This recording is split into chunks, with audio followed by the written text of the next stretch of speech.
اللہ اکبر۔ اللہ تبارک و تعالیٰ نے اتنے خطرناک عذاب میں مبتلا کر دیا، سوچ کر کے ہی انسان کا دل دہل جائے گا۔ ایک کتاب کا نام ہے درۃ الناصحین۔ اس کتاب میں یہ بات ملتی ہے کہ دور حضرت صدیق اکبر رضی اللہ تعالی عنہ اور حضرت صدیق اکبر رضی اللہ تعالی عنہ کے زمانے کی بات ہے۔ اس زمانے میں ایک جنازہ کو لایا گیا، ایک شخص انتقال ہوتا ہے، اس کا جنازہ جب قبرستان میں لایا جاتا ہے اس کا نماز جنازہ پڑھنے کے لیے، کہ اس میت کے جسم پر جو کفن ہوتا ہے اس کفن کے نیچے سے کوئی چیز حرکت کر رہی ہے، اللہ اکبر، اور کفن بھی ہل رہا ہے۔ تو لوگوں نے بڑی حیرت سے اور تعجب کے ساتھ اس کفن کی طرف دیکھتا ہے اور ڈر جاتا ہے کہ آخر یہ کیا ہے، کیا چیز ہے جو کفن کے نیچے سے حرکت کر رہی ہے۔ لوگ بہت خوف زدہ ہو جاتے ہیں، ڈرتے ڈرتے وہ اس کفن کو کھولتا ہے اور دیکھتا ہے تو اندر سے ایک سانپ ظاہر ہوتا ہے۔ اللہ، یہ پوری بات سن کر کے آپ کا دل دہل جائے گا اور آپ گناہ سے تائب ہو جائیں گے۔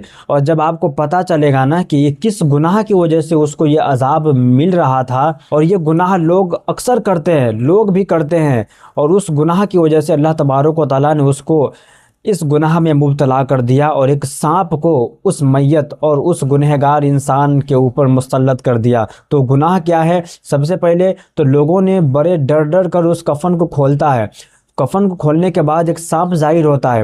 تو سانپ جب ظاہر ہوتا ہے تو اللہ تبارک و تعالیٰ سانپ کو بولنے کی طاقت عطا فرماتا ہے۔ پہلے تو لوگوں نے سانپ کو بھگانے کی کوشش کی، مارنے کی کوشش کی، تو اس سے پہلے اللہ تبارک و تعالیٰ نے سانپ کو بولنے کی طاقت عطا فرمائی، اور سانپ بولتا ہے لا الہ الا اللہ محمد الرسول اللہ، کہ اللہ کے سوا کوئی معبود نہیں اور محمد صلی اللہ علیہ وسلم اللہ کے رسول اور بندے ہیں۔ اتنا کہنے کے بعد وہ سانپ جواب دیتا ہے، اور سانپ بولتا ہے میری کیا غلطی ہے، تم لوگ مجھے کیوں مارنا چاہ رہے ہو، کیوں بھگانا چاہ رہے ہو، میری تو اس میں کوئی غلطی نہیں ہے۔ تو لوگوں نے کہا تمہاری غلطی کیسے نہیں ہے، تم میت کو اس طرح پریشان کر رہے ہو، میت کو کھود کھود کر کھا رہے ہو، میت کے خون کو چوس رہے ہو، یہ تمہاری غلطی کیسے نہیں ہے؟ تو سانپ نے کہا یہ میری غلطی بالکل نہیں ہے، اللہ تبارک و تعالیٰ نے مجھے اس میت پہ مسلط کیا ہے اور یہ اس میت کا عذاب ہے۔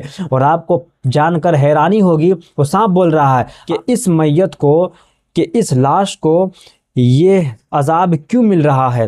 اس نے کہا کیوں مل رہا ہے، آخر اس کی غلطی کیا ہے کہ اللہ تبارک و تعالیٰ نے اس کو اتنے بڑے عذاب میں مبتلا کر دیا؟ تو سنو مسلمانوں، اور جتنے بھی لوگ یہ سوال کر رہا تھا نا وہ بھی دہل گیا یہ جواب سن کر، کیونکہ ان میں سے بھی بہت ایسے لوگ تھے جو یہ گناہ کر رہا تھا۔ اللہ اکبر۔ تو پہلی غلطی یہ تھی اور گناہ یہ تھا جو وہ میت کیا تھا، وہ یہ تھا کہ وہ سانپ کہتا ہے کہ جب اذان ہوتی تھی تو یہ شخص اذان سن کر مسجد سے دور بھاگ جاتا تھا، مسجد کے اندر نماز پڑھنے نہیں جاتا تھا، مسجد میں نماز پڑھنے نہیں جاتا تھا، نماز نہیں پڑھتا تھا، اذان سن کر کے وہ دور بھاگتا تھا۔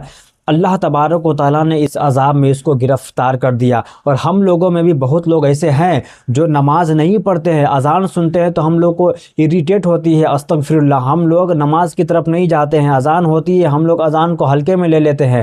تو میرے بھائیوں سدھر جائیے، نماز پڑھنا شروع کر دیجئے۔ اور دوسرا گناہ جو وہ میت کرتا تھا وہ یہ تھا کہ وہ زکوٰۃ ادا نہیں کرتا تھا۔ اللہ اکبر۔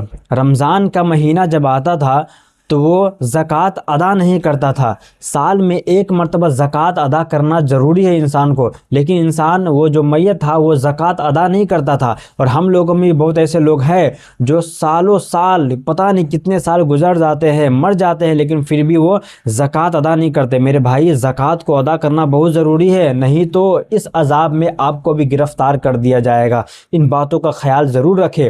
اور تیسرا جو بہت اہم ہے وہ عالم دین کے ریلیٹڈ ہے، کہ بہت سے لوگ ایسے ہوتے ہیں جو عالم دین کی، جو علماء کی بات ہوتی ہے، دین کی بات ہوتی ہے، وہ بات کو سنتے نہیں ہیں، ان کی باتوں پہ غور نہیں کرتے اور ان کی باتوں کو ہلکے میں لیتے ہیں اور ایک کان سے سنتے ہیں دوسرے کان سے نکال دیتے ہیں۔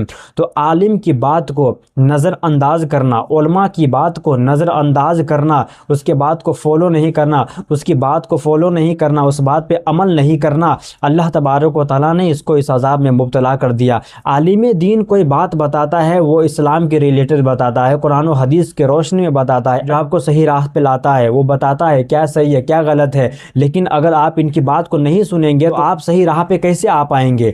ان کو اس عذاب میں مبتلا کر دیا کیونکہ وہ عالم کی بات کو نظر انداز کرتا تھا، غور سے نہیں سنتا تھا۔ یہ 3 ایسے گناہ ہیں جو وہ میت کرتا تھا، اللہ تبارک و تعالیٰ نے اس پر سانپ کو مسلط کر دیا، اور سانپ اس کے جسم کو کھود کھود کر اس کے جسم سے خون کو چوس رہا تھا۔ اللہ سے دعا ہے کہ اللہ تبارک و تعالیٰ ہم سب کو ان سارے گناہ سے بچنے کی توفیق عطا فرمائے اور ہمیں ایسے خطرناک عذاب سے بچائے، ہمیں اللہ تبارک و تعالیٰ عذاب قبر سے بچائے، ہمیں اللہ تبارک و تعالیٰ قیامت کے دن کامیاب فرمائے اور تمام عذاب سے محفوظ فرمائے۔ اللہ تبارک و تعالیٰ عذاب سے محفوظ تبھی فرمائے گا جب ہم اپنے آپ کو گناہ سے دور رکھیں گے۔